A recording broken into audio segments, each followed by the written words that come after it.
Hey there guys, so the last time in the anime, we saw that the monsters have started their attack on the Athena city.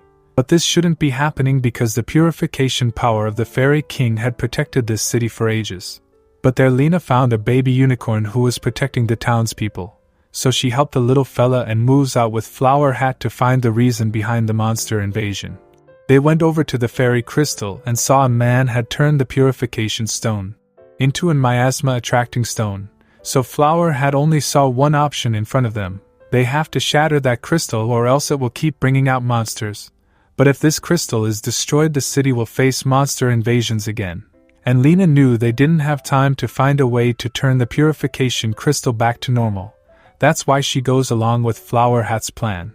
But then Argos summoned a dragon with whatever miasma he had left, and now, Dratina was shaken, but Lena was still firm to face the problem head-on.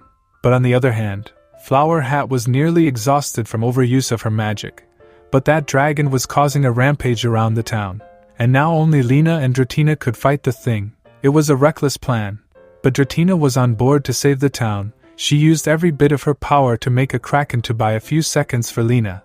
Lena took a note of it, and attacked the dragon's neck.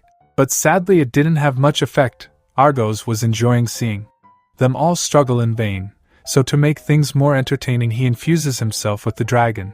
So Flower had used her skill of knowledge and saw they could only stop him by defeating him. Yet she was thinking of how Argo was doing all this and she was close to the answers. That's why Argos attacked her first. Flower Hat had already exhausted her power. But Yuan made a last-minute save and took her out to a safe distance. But now they can't help the two maiden at all. Both were struggling so much against the overwhelming power of a dragon, and Lena saw her power could at least change the course of that dragon breath attack. So she fearlessly jumps in so that the attack won't hit the city. But the little fella came in between, and Lena began to see visions of a bloody history of war. And right after that, Lena cuts out the dragon's arm as she got the Fairy King's power and evolved into a fairy temporarily. This new powers were enough to put the dragon at a disadvantage, so Argos shifts his target to the city.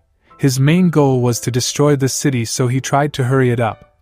But Lena didn't let him and stabbed the dragon with the blade of light, which purified the dragon and ended the fight. Argos knew he had to return or else he'll die. But while getting away, he left behind something. Then the assimilation of Lena with that unicorn also ends. And Flower Hat heals the two heroes immediately, and went over to check out what Argos left behind. That item was from ancient civilizations that could alter anything to the opposite, and there's very few left in this world, which explains how Argos turned the purification stone into a miasma gathering stone. But then the Fairy King showed up. Lena had seen him in the vision when she assimilated with the baby unicorn, so they asked him about Lena's power, and he gives full credit to Sirendoros, that little unicorn. It was sealed in that stone, and Lena had seen a bloody war in the past, where the Fairy King himself had fought in that battle against demons. But the after effect of the war left this whole land barren, and to revitalize it, he had to infuse a life inside the fairy stone, and Sirendoros happily made that sacrifice. But sensing the danger this time, Sirendoros sent out a body double to assist them. And now that fairy stone had fulfilled its purpose, it will vanish along with Sirendoros, and with it, the Fairy King will too, so he asked them to show him the last fairy dance they used to do, which will help them pass on peacefully. And Dratina agreed. She told Lena to join in as well because she already has the outfit, and people from the cathedral saw this. Lena had never danced before, so Dratina just asked her to follow the rhythm. It's not that hard. And people realize they're about to perform the dance, so they started the music and Dratina and Lena begin their dance. It was truly an impressive sight, but Lena lets Dratina have the stage. After all, she had gone through so much to prove she's not cursed, and this holy dance helped her out. With it the stone vanished into air, and now it was time to depart this world. But Fairy King asked Lena to take care of the little Sirendoros and show him the vast world outside. He will become her new power. So Lena named him Siren. With it, the Fairy King moves on, and Lena passes out from exhaustion. She woke up after a day, and the captain of the Knights of the city came to pay his gratitude to Lena. He also told them that Holy Sister had provided them with supplies. But that's just way too weird considering the perfect timing of the supplies' arrival.